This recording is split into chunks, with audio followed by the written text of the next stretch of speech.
Black and white పేరిట ప్రముఖ కవి డాక్టర్ ఎన్ గోపి అందించిన భావాలను నేటి కవితా శీర్షికలో అల్లక తాతారావు గళం ద్వారా ఆస్వాదిద్దామా?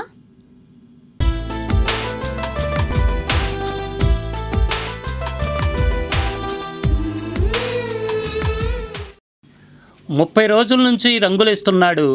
3 అంతస్తుల పాత బంగళా ముచ్చటగా ముస్తాబవుతుంది. 30 రోజుల నుంచి రంగులేస్తున్నాడు. 3 అంతస్తుల పాతల బంగళా ముచ్చటగా ముస్తాబవుతుంది. బ్రష్ అతని చేతిలో కుంచెగా మారింది. చిత్రకారుడై ఉంటే అవార్డులు కొట్టేవాడు. బ్రష్ అతని చేతిలో కుంచెగా మారింది. చిత్రకారుడై ఉంటే అవార్డులు కొట్టేవాడు. కానీ బాల్యం అతన్ని సున్నం కొట్టేవాడిగా మార్చింది. ఇంటి కలర్ పెరుగుతున్న కొద్దీ ఒంటి రంగు తగ్గుతూ వచ్చింది. జోల కట్టుకొని ఎత్తున కూర్చుంటే శిఖరాలు కూడా అతనికి సలాము చేయవలసిందే. జోల కట్టుకొని ఎత్తున కూర్చుంటే శిఖరాలు కూడా అతనికి సలాము చేయవలసిందే. అయితే ఆ సాహసానికి ఏ మెడల్సు దొరకవు, కూలి డబ్బులు తప్ప. ఇప్పుడు ఆ ఇల్లు లామినేషన్ చేసిన ముఖచిత్రంలా తళతళలాడుతుంది. ఆ మెరుపుల్లో అతని చెమట చుక్కలున్నాయని మర్చిపోవద్దు.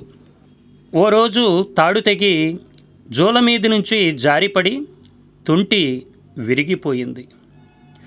ఓ రోజు తాడు తెగి జోల మీది నుంచి జారిపడి తుంటి విరిగిపోయింది. 6 నెలల పాటు ఇంటి రాజులు ఆకలితో అలమటించారు. అతని భార్య యశోదమ్మ వీధి నిండా జలదవర్షం కురిపించింది.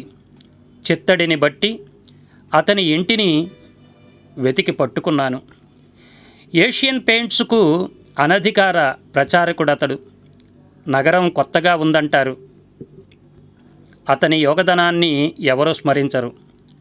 జైరావ్, ఈ రంగులేసిన ఇంట్లో తిరుగుతున్నప్పుడల్లా నీ నలుపు తెలుపుల జీవితమే గుర్తుకొస్తుంది. ఈ రంగులేసిన ఇంట్లో తిరుగుతున్నప్పుడల్లా నీ నలుపు తెలుపుల జీవితమే గుర్తుకొస్తుంది.